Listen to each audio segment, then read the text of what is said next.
Hey there, solopreneur. Welcome back to the channel. My name is Natasha Tony, content strategist and consultant. Now, I want to talk to you today about how to go from idea to impact. What does that look like? And a few mindset shifts that most of us have to overcome, or that you have to overcome, really, when it comes to taking your ideas and or the things that you want to do and make happen in your business and actually turn it into something tangible, some form of impact in some way, shape, or form. Now, the idea for this really sparked from working one-on-one with another woman solopreneur on her business, helping her find clarity in her message, clarity in what she was offering through her business, and overall clarity in the impact that she wanted to have through her business. I'm a firm believer that if you want to make impact in your business, you want to get clear on what does that impact look like through your business, meaning what is really the transformation, the outcome, the result of you carrying out your day-to-day within your business, who you're serving, how you're serving them, what you're creating, what you're offering, what is supposed to be that end goal, that outcome, that transformation, that signals the impact that you're having, right? How are people feeling? What are people now able to do once they buy your products or your work one-on-one through your services? Whatever the thing that you offer, what is the result of that? What's the transformation that is created because of that? So you want to have a deeper impact in your business, really figure out what it is that you're trying to do through your business. And that really is a foundation to what we're going to talk about today. But when you talk about going from idea to impact, recognizing that most of the times we have ideas for what it is that we're trying to do. We have, we've either have experienced something, we have gone through something ourselves, seen something, we recognize that there is some void that needs to be filled, which is why we started the businesses that we have, or building the brands that we are building around the issues and the things that we are passionate about. But one thing that came up when I was working one-on-one with this client was that it was this constant pattern of wanting permission on the idea that she had, wanting permission on, is this what I should do right now? Almost signaling this act of like, I won't move until there's confirmation that I need to move. I won't act unless there's confirmation that says that I need to act, or unless there's confirmation on unless there's confirmation and validation that says this is needed and it's important.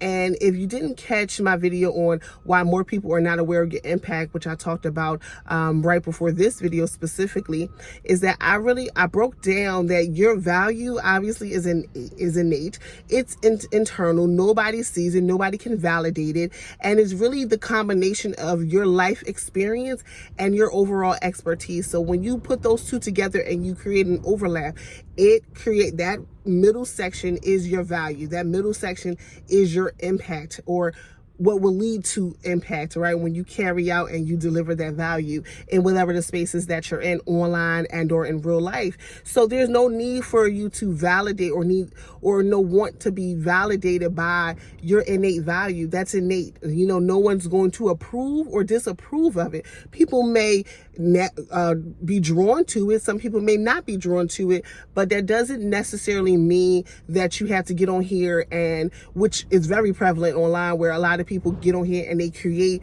what seems to be what social media or the online world will approve of. They tend to run their businesses and create products and services based off what they think people will approve of versus what's actually going to deliver, help them, rather packaging up their value into something that's going to deliver and create an impact.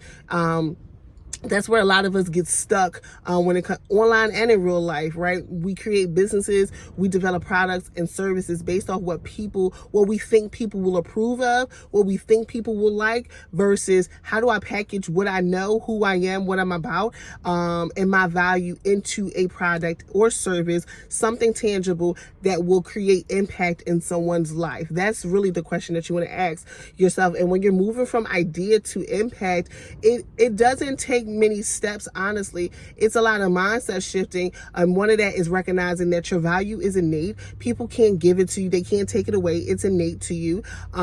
It's unique to you. And it's up to you to figure out how you can package that value into something tangible.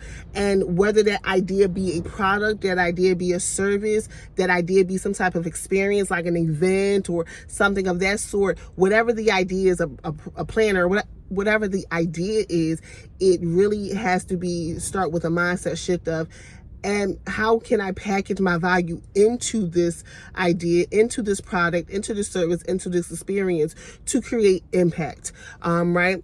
And so when working one-on-one with that client, recognizing that this was a pattern that clearly I went through, do go through, and also there's other people maybe like you that go through this, this pattern or habit of thinking that you have to, one, get your value approved by someone else first, or your idea approved by someone else first in order for you to act on it.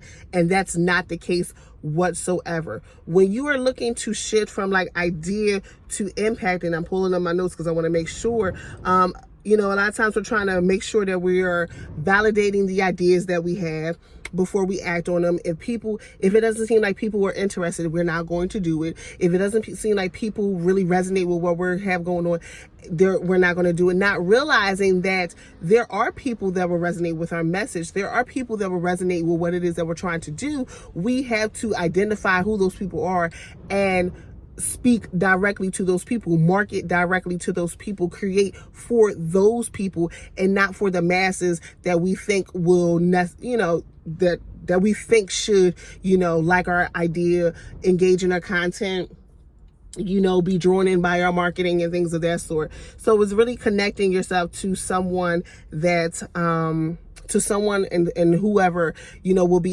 needs what it is that you have. But one common pattern that I want to bring up before I shift into my points for today's video is that one common pattern that I want to make is that a lot of times we are limiting our impact based off our environment and our circumstances. And what I mean by that is that a lot of times when we come up with an idea for something, when we come up with an idea for what it is that we're trying to do, we typically will feel limited by the environment and the circumstance that we're in. Meaning we will, if our family and friends don't approve of it, if our family and friends are not interested in it, or based on where we're at, like, well, I'm here in this job, I am here in this space, in this environment, at this school, I'm around these people. So we our ideas start to become products of the environment that we are in. Our ability to make an impact becomes a product of the environment that we're in. And more specifically, we channel that in, or we bring that into our businesses, we bring that into our spaces and for what it is that we're trying to do. And we start to show up in such a way where we become the product of the environment that we're around.